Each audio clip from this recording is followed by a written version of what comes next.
7:02, and here I am for me, and here I am for you. Now, I ain't joking, brothers and sisters. Up till about maybe 10 minutes ago, I was not entirely convinced that I was going to be here hiding behind this prop thoughtfully made for me by Mr. and Mrs. Mosher. So you can hear the voice. You can't see the face, but the placeholder kind of gives it away. So there's no sense in me hiding anymore. I might as well just drop the curtain and reveal the man sitting behind the placeholder. It's me, Malcolm Tent. Which means it must be Tent Talks Tunes. Waka. Welcome aboard, everybody. If you've tuned into this show more than once, you know that I've either been wrestling with the technology or I'm extremely non-confident about the technology's ability to deliver. So I'm going to reach over to the monitor. We've all been through this before. Reach over to the monitor here, move the little mouse around, click the buttons, and make sure that I am indeed going out live. Alan Versapellis, first one in. Hello, Alan. Was not 100% sure. I'll reiterate, man. I really wasn't convinced at all I was going to do 10 Talks Tunes today because I am a busy man. I think it was DMZ, the great DMZ, who had the song Busy Man. I think so. Anyway, let's just assume it was DMZ and that I'm like a DMZ song and I am a busy man. Moving. Schlepping, humping, packing, loading, cramming, crating, boxing, rapping, taping, doing everything that a rock star record mogul does when he's basically a one-man operation to move his entire life from hither to yon. Hither, of course, being the environs of Greater Danbury, Connecticut. Yon being the environs of Greater Charlotte and or Hickory, North Carolina. Busy. And today I had some help. I want to send a big shout out and special livocation to my former Trash American style counterman, Tommy P, for stopping by and helping me with the aforementioned schlepping, loading, humping, trucking, driving, packing, wrapping, boxing, crating, etc., etc., etc. Thank you, Tommy, because you took a solid day's work and we knocked it off in about less than 3 hours. And I've got a moving container, and that sucker is dangerously full. I think by this time tomorrow, it will be packed and ready to be shut tight and have that lock put on it, and they're going to take it away. And that's good, because I don't want it sitting in my front yard. As long as it's sitting in my front yard, that means it's here in Connecticut. It's got to be in North Carolina. That's where my destiny lies, kids. So that's why I didn't know if I was going to do 10 Talks Tunes today, because we were busy, dodging raindrops, ducking storm clouds, keeping an eye on the horizon for thunder. And we got rained on a little bit, but we got the job done. So we were so busy doing that, and since I had somebody helping me, I did not want to take a break. I wanted to really just knuckle down and make it worth his while to come all the way over here and make it worth my while to have him. So I was not able to post about 10 Talks Tunes. And by the time we were done loading that packing container, I was like, ugh, do I really wanna? But I realized very quickly that as much as I am an aficionado of Danbury tap water, which I am,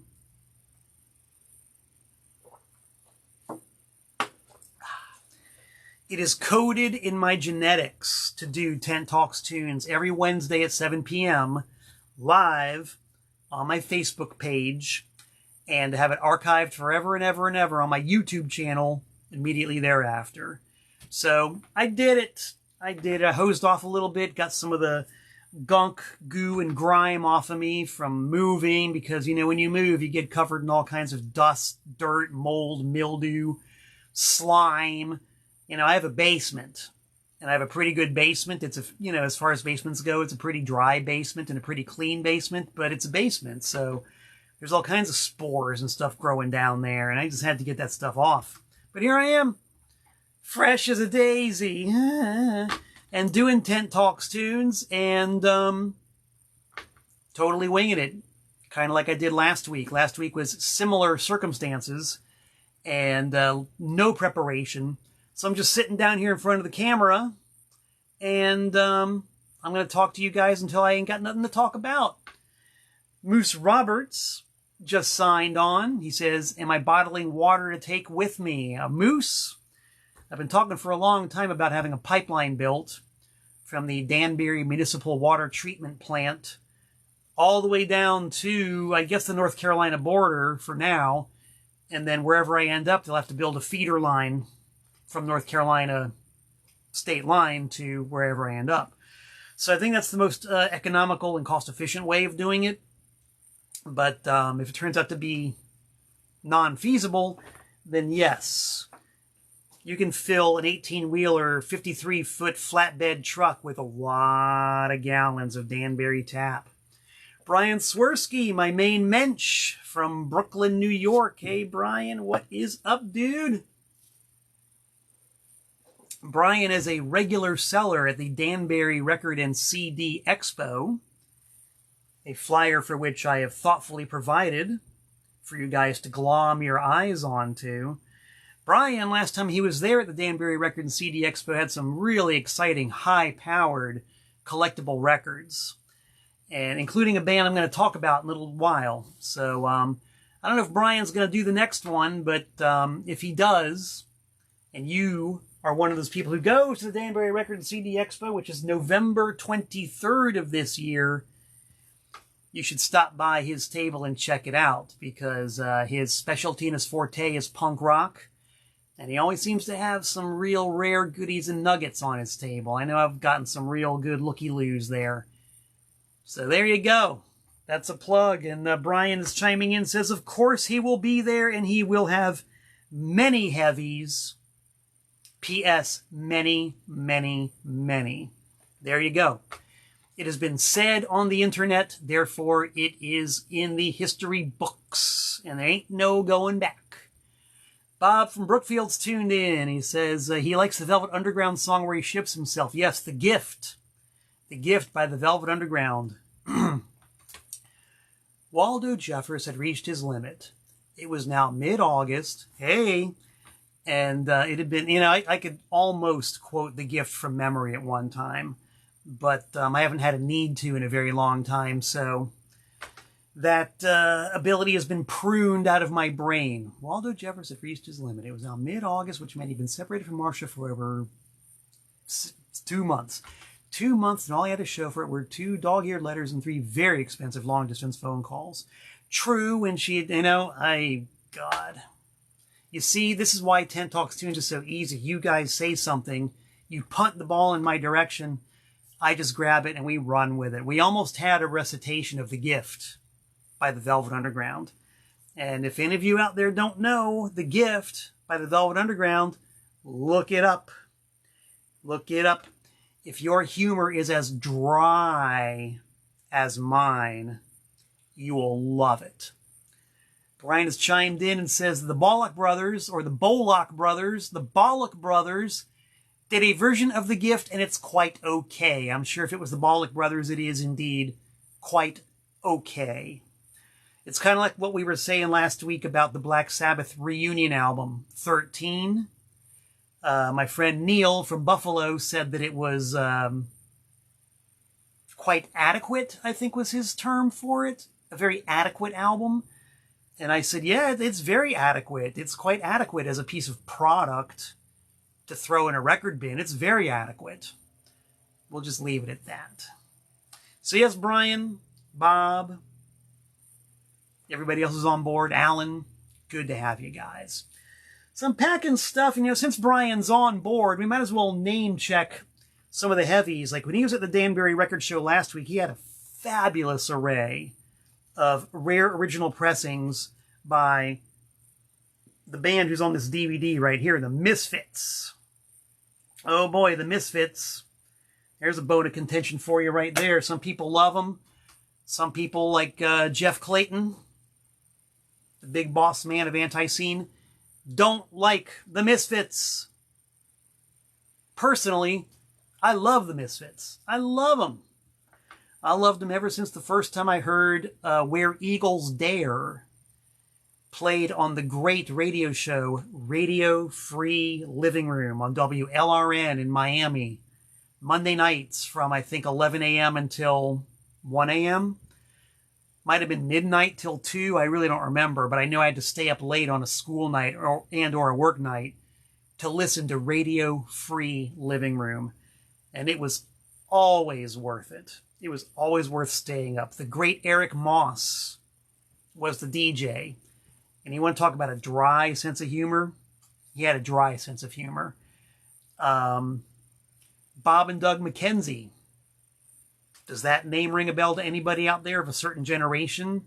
Bob and Doug McKenzie of the Great White North.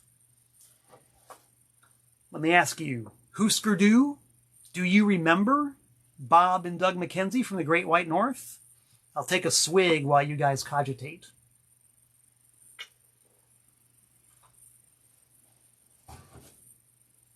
Brian Swirsky says, take off, eh? Moose knows, Bob knows. Yeah, they know.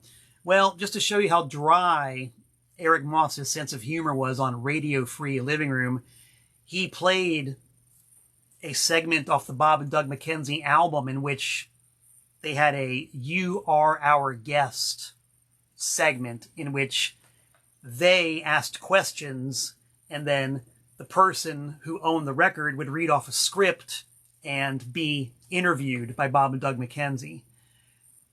Totally cheesy, totally wonderful. Well, one night on Radio Free Living Room, Eric Moss did that entire segment from the record. He was interviewed by Bob and Doug McKenzie. That was great. That's the kind of radio that I grew up on, at least for 2 hours a week in Miami. Anyway, Eric Moss was the first guy to play the Misfits on the radio that I ever heard of, and the song was Where Eagles Dare. I didn't know who they were. I thought that since they were a punk rock band, that certainly Misfits was spelled with a Z and not an S, because I still have my original cassette tape of songs from Radio Free Living Room, and it says very clearly, the Misfits, with a Z, the Misfits, hyphen, question mark, because I didn't know the name of the song.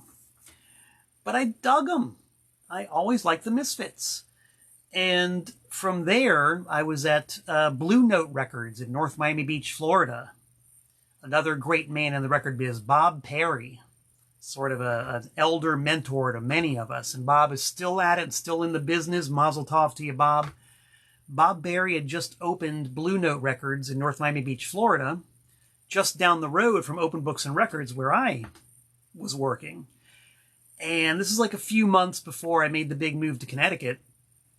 And I walked into Blue Note Records and was browsing the bins, and oh, there's an album by this band, the Misfits. Oh, and they spelled it with an S. Okay, I get it. The Misfits. Not the Misfits, but the Misfits. Misfits Walk Among Us. $4. I'll take it. Used promo copy with a cutout corner and the radio station call letters WKWF written on the front. I guess it was a promo copy from the Key West radio station. And Bob had it. It was $4. I bought it, took it home, played it, loved it, loved it. Totally dug it. Vampira especially is the song that really, really, really choked my chain, so to speak. Still one of my favorites, and I still have that copy of the album to this day.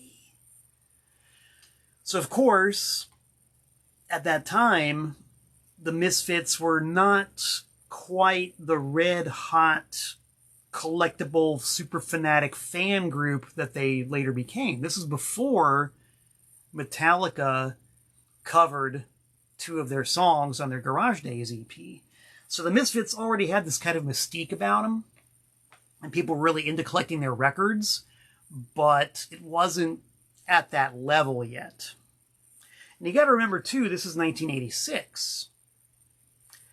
And at that time, I had just laid eyes on the most expensive collectible punk rock record I had ever seen in my life. I couldn't believe it.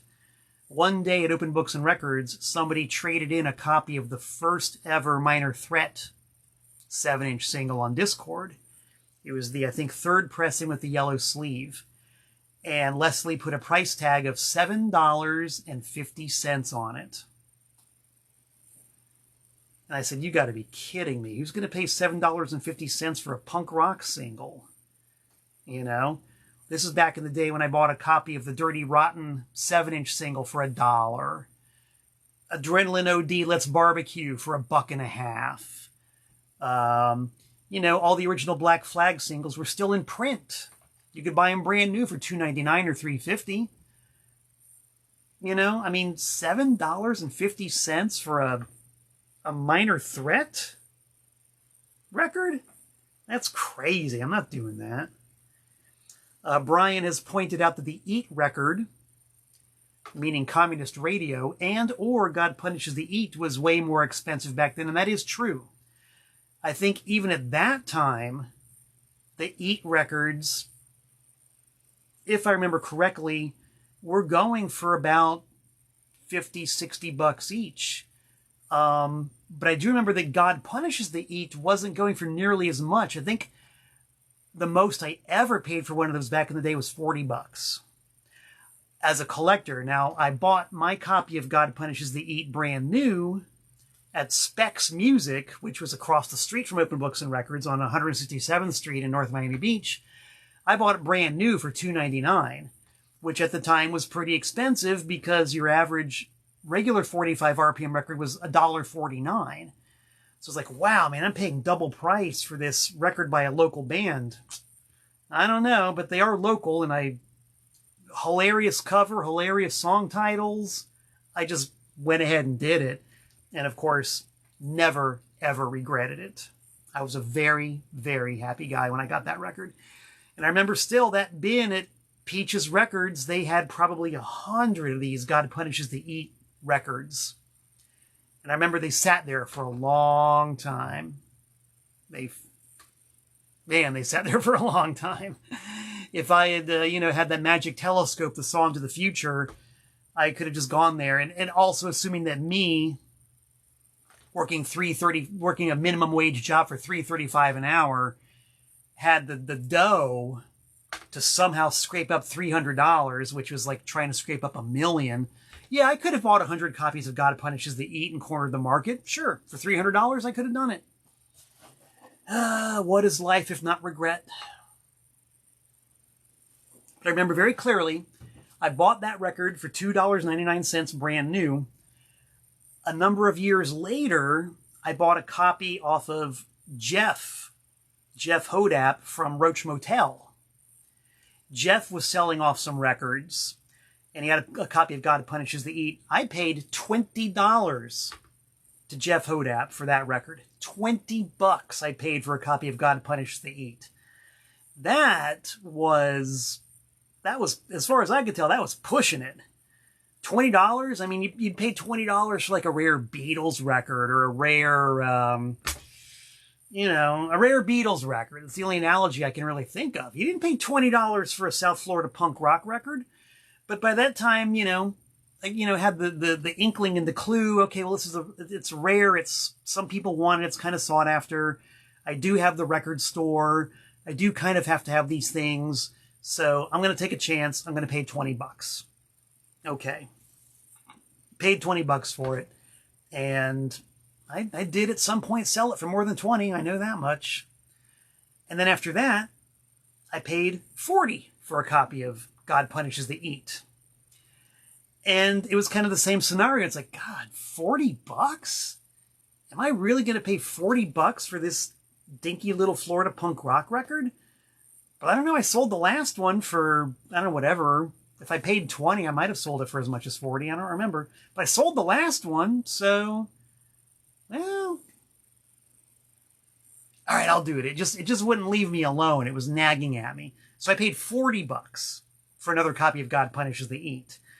And, well, we all know how things go, how history plays out. You will typically pay more than $20 or $40 for one of those.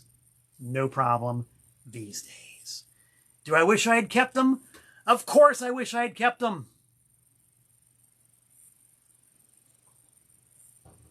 But that's the thing about running a record store. You can't keep everything. You just can't. You got to pay your bills. You got to have liquidity. You got to have a cash flow. So you got to sell the records you bring in. It's just that simple. You can't keep them all. So I've had 3 copies of God Punishes the Eat pass through my hands in my career, but only 1 copy ever of Communist Radio. Because to reiterate where the story began, even back then in 1985-86 in Florida, Communist Radio was a legendary record, a legendary local punk rock record. They only pressed, 500? And even then, everybody wanted that one. And I remember very clearly one day at Open Books and Records, one walked in the door, and Leslie, my boss at Open Books and Records, said, "Do you want this?" I said, "Yes." And she quoted me a price, and the price was, I don't remember how much it was, but it was definitely, on the as I understood it at the time, on the steep end of things. But F it. I knew I wanted that record. I wanted it. So whatever the deal was, I probably worked it off now that I think about it. I think I might have paid for that record in hours behind the counter, working the register. And Leslie, if you ever see this or hear this and you want to chime in, and if you remember, let me know. If I don't remember, I doubt that you will, but it did happen, and I ended up with it, and I kept it. And that record also, like the Misfits' Walk Among Us that I bought at Blue Note, remains in my personal collection to this very day. Not to be sold. So anyway, Misfits. I've got this morbid curiosity about the Misfits. I like the Misfits. I also think it's very funny that they've become an arena rock band. It's hilarious that it's gotten to that point. Where this band that used to be a total niche, collectors only, hardcore kids only band is now an arena rock band. A casino arena band, no less. It's gotten to that.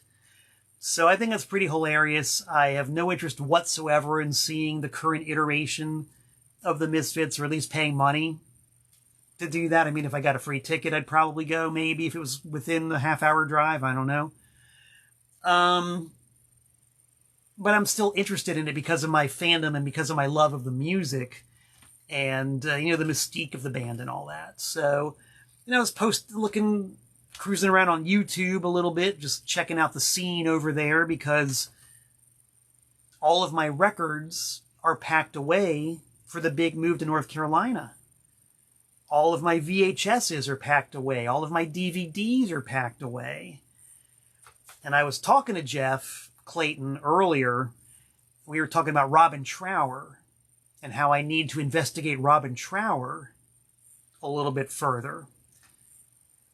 And I said, well, I haven't got to the point yet where I'm going onto YouTube and just playing albums. At least not too much. I might have done it once or twice. But I haven't got to the point now where YouTube is my go-to to play an album. I want to play it on a physical medium. But there I was, cruising the YouTube, and I saw something pop up in my feed about Misfits live in 2024. So I checked it out. And, it was about what I expected, arena rock, thousands of millions of people, shitty sound quality, blah, blah, blah, blah, blah. Danzig not in very good voice. But it was still cool because it was still the Misfits, my inner child was totally marking out over this thing. And as mediocre as the actual product was, I got to give credit to Dave Lombardo least I think it's still Dave Lombardo, who's drumming for the Misfits these days. He is hands down the best drummer that band ever had. And that is all due respect to Robo and, whoever might have preceded him, Googie, Joey Image, those guys all, they drew up the blueprint. But in terms of just sheer absolute chops and overwhelming ability, Dave Lombardo, he really added a whole new dimension to those songs. And so I ended up just, for the brief time I watched this video, listening to Dave Lombardo's playing and how his playing propelled the songs and drove the music and took it to a level that it never really had been at before. I mean, like, it was always, punk rock, really good punk rock. But, man, the drummer really makes the band. It's always been a fact.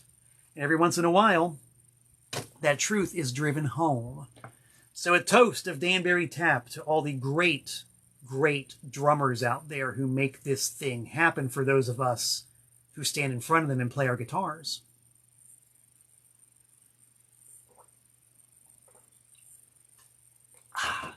A comment from Mr. John the Bomb Coletti says that he saw Robin Trower at Radio City Music Hall with Rick Derringer. Wow, okay. That must have been 1975? 76? Pre-punk rock, I would imagine.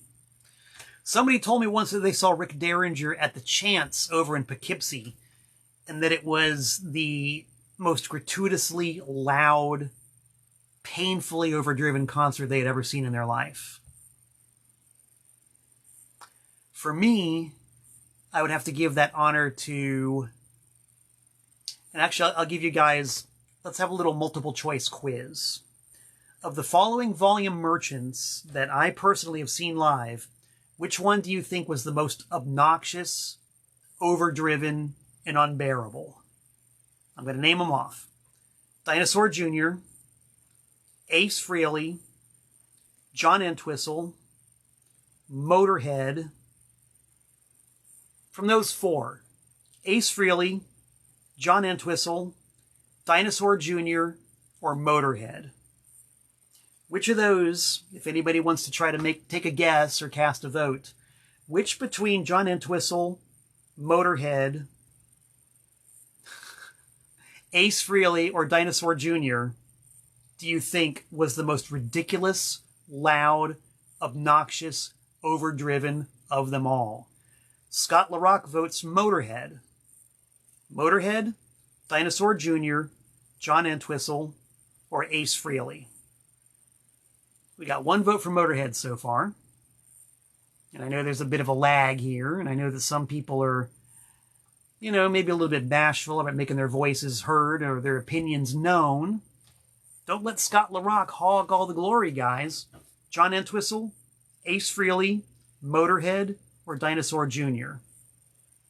Which of those four volume merchants was the most obnoxious and gratuitously and unnecessarily loud? I'm going to hydrate my eardrums while you guys think about it.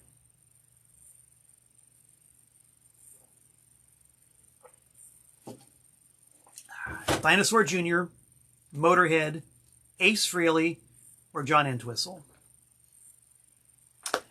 Okay, we have two votes coming in from Miss Jill, my honorable ancestor bass player in They Hate Us, currently of the excellent rock band called Loaf.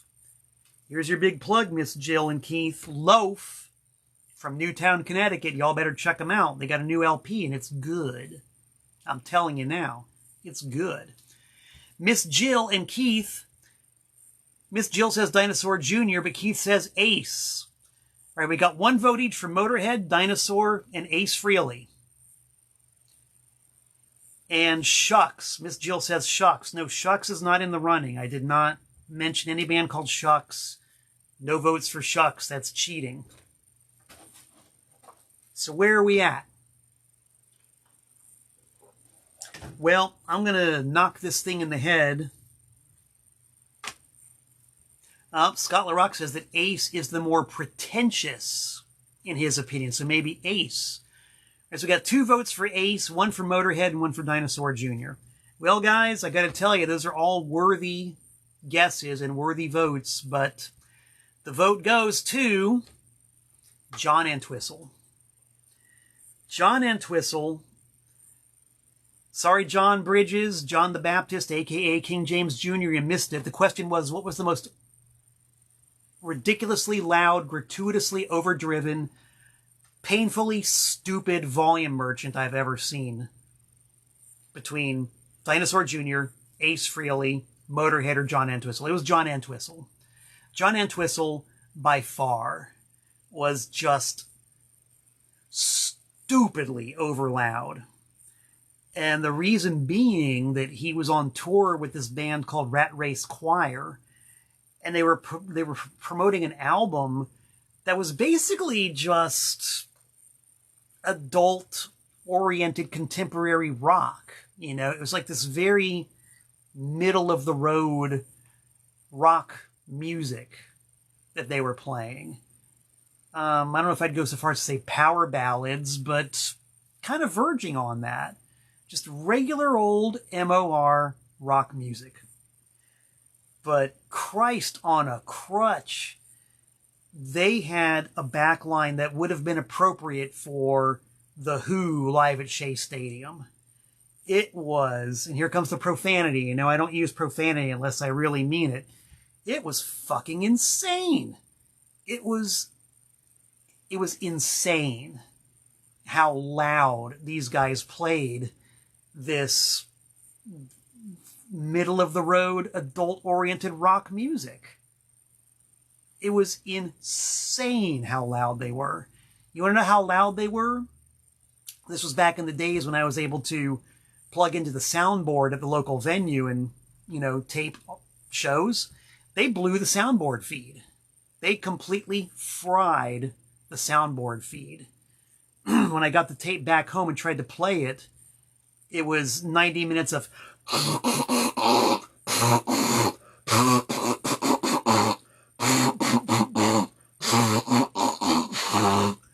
because they were putting so much juice into the PA, they overloaded it. They fried it.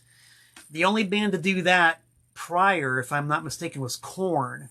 When Korn played there, they also blew the PA, but not even that bad. At least the tape that I made of Korn kind of sounded like music. But this John Entwistle tape was just like... just fried. Beyond any hope of redemption. I recorded over it because it was just... it was nuts. So yeah, John Entwistle. More than Ace Frehley, more than Motorhead, more than Dinosaur Jr.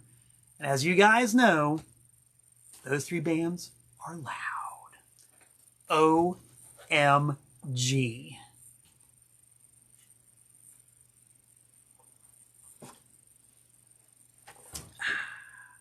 See, look at that. This is great. I had absolutely nothing in the can at all. And you guys threw a couple of softballs at me, and I've been on the air for 35 minutes. This is great. I'm loving this. This is what we call a musical conversation amongst music nerds, record freaks, and music history geeks. How fun is that? Even if you guys are watching on the rerun on the YouTube channel right now, you got to admit this is kind of fun. I would be remiss in doing my duties as the Minister of Propaganda for the almighty anti-scene if I didn't mention a couple of things. It is my job to spread the good news. These guys right here. September 1st at the Beer Olympics in Atlanta, Georgia. We are co-headlining night number 3 with the great Anti-Heroes, with a very strong undercard. It's 3 nights. Negative Approach is headlining the night before us. The Queers are headlining the night before them. Just a great variety of gut bucket, gutter level punk rock. For 3 days, the Beer Olympics at the Masquerade in Atlanta. I recommend you catch all 3 nights. I especially recommend that you catch Sunday night, as Anti-Scene and the Anti-Heroes go like this, with the audience in the middle. Just like that. That's going to be fun. Theoretically, by then, and mind you, this is a big theoretical, and I probably shouldn't even say theoretically, but let's just say that coming soon, it is in the pipeline, it is in the works, the vinyl version of Falls Count Anywhere. 14 songs about professional wrestling. No, I don't mean sports entertainment. I mean professional wrestling. 14. And I ain't talking about Hulk Hogan. Who are some of these songs about? I'm talking about Abdullah the Butcher. I'm talking about the great masked men, such as the Assassin, Mr. Wrestling Number 2, the Spoiler, the Gladiator, the Masked Superstar, professional wrestlers. We're talking about Sabu. We're talking about George South, who is plying his trade to this very day in North Carolina. We're talking about Terry Funk. We're talking about the great Kabuki. We're talking about Gary Hart. We're talking about real professional wrestlers. 14 songs. We made this album, I wouldn't say quickie because that kind of undersells it, but we made this one as a real fast, down and dirty album because we were on the bill with Eat the Turnbuckle and their great final Bloodbath Battle Royal. And we really wanted to have this album on the merch table, but the original had been out of print for years. And we thought, well, rather than just reissue the original version, why not re-record them all with the Ultra lineup, of which I'm very proud to be a member of. Why not re-record them all, put some new songs in there as well, and just make a whole brand new album that's representative of the sound of the band as it is. So we did it. We recorded the whole thing in one weekend. Everything from basic tracks to vocals. Mixed it, got it out, and damn, it came out good. It came out so good. There's no shortage of ego in this band. No shortage of ego in Anti-Scene. But I think even we were kind of surprised by how good this thing came out. And the people responded to it beautifully. We sold out the first run pretty quickly. We were into the second pressing of it now, and of course people are saying, where's the vinyl? Where's the vinyl? Well, the people speak, we listen. The vinyl pressing of Falls Count Anywhere is in the works. Don't know if it will be available by September 1st. It'd be nice if it was, but, you know, I think it's probably safe to say by the end of the year it'll be out. Different cover, colored vinyl, you know, all the good stuff that we freaks and geeks love when we collect records. Oh, yeah. Vinyl, kids.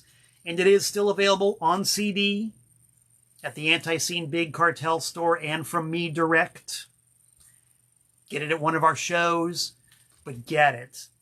I'll admit that I'm the kind of guy who will occasionally play an album that I'm on. I can play this for pleasure, just as an Anti-Scene fan, and listen to it. Never mind that I'm on it. This is a damn good record. Really good. And thank you, everybody who has supported it so far, including Alan Versapellis. Scott LaRock says, how many vinyl Anti-Scene LPs does the Ultra lineup play on? Well, let me tell you, Scott. We got Live in Quarantine 1, Live in Quarantine 2, the full-length studio Great Disasters, the People's Choice All Request album, which I'm also very proud of and very happy with. This is going to happen, full-length vinyl. So that's 5. And then there's the 10-inch EP split with Before I Hang. And there's the 7-inch single of Are You Sure Hank Done It This Way? There's a live compilation track on my Multiple Moods of Malcolm 10 album. And there is a track on the Here to Ruin Your Groove compilation CD out of Germany. So 5 full-length albums, a 10-inch EP, a 7-inch EP, and 2 comps. I think that's it.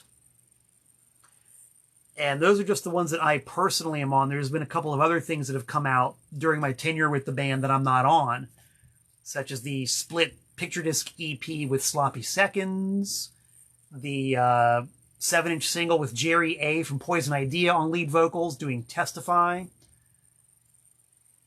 There might even be another one. But that's pretty good. That's 11 different releases in the 5 years that I've been in the band. And that's one reason why I love being in this band so much, man. We are productive. This band does not stop. We are blessed to have a couple of record labels who are firmly behind us and who love to release our, pardon the term, product. We've got, of course, TKO Records out on the West Coast. We've got Jackhammer Music down in Mobile, Alabama, and in Japan. Of course, my own label, TPOS. I love to release records, including Anti-Scene Records. So we are very blessed and very fortunate to have a really good support network of labels who will release our stuff. And we're all just really motivated to keep writing and keep recording and keep playing and just keeping the ideas flowing. So as you can see, thanks to Scott's question, it flows. 5 full-length albums in 5 years. Pretty good. Pretty good. And we've already got plans for a few more projects further down the road, which you, of course, will be hearing plenty of.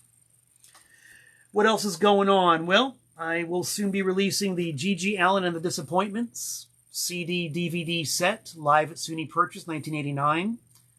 One of the most intense nights of rock and roll I've ever experienced in my life. John Coletti, if you're still watching, you will vouch for that. First edition of 100, numbered. There's also a regular non-numbered edition with slightly different cover art, just because I felt like tweaking the cover art a little bit. Very happy with that. Once things are a little bit more settled down with my move, I should be getting that on the market. So stay tuned for that, folks.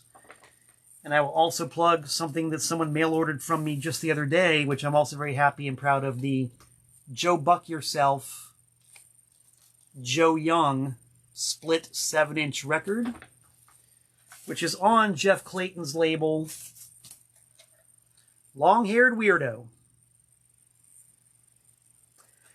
Get it on the Anti-Scene Big Cartel store. I have 1 copy left. I have exactly 1 copy left. So if you want to get it from me, that's fine. But I think Jeff's got a few. Joe Buck doing a classic song in his style. And then Joe Young, the Feedback Serenade, is a sound collage that I put together using the sounds of Joe Young's guitar feedback and guitar noises and some really tasty spoken bits from him. Words of wit and wisdom, all stitched together in an effort to try to capture a glimpse of the man himself. The much missed, much loved Joe Young. I will definitely drink a toasted Danbury tap to the memory of Joe.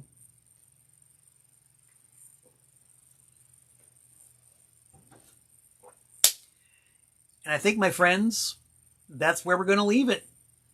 I didn't know what I was going to talk about when I signed on, but we ended up having an epic, wonderful discourse about the Misfits, about the obnoxiously loud John Entwistle, record collecting in general, the Eat specifically, South Florida generally, proving that you just never know what kind of hot topic is going to come down the pike on Tent Talks Tunes.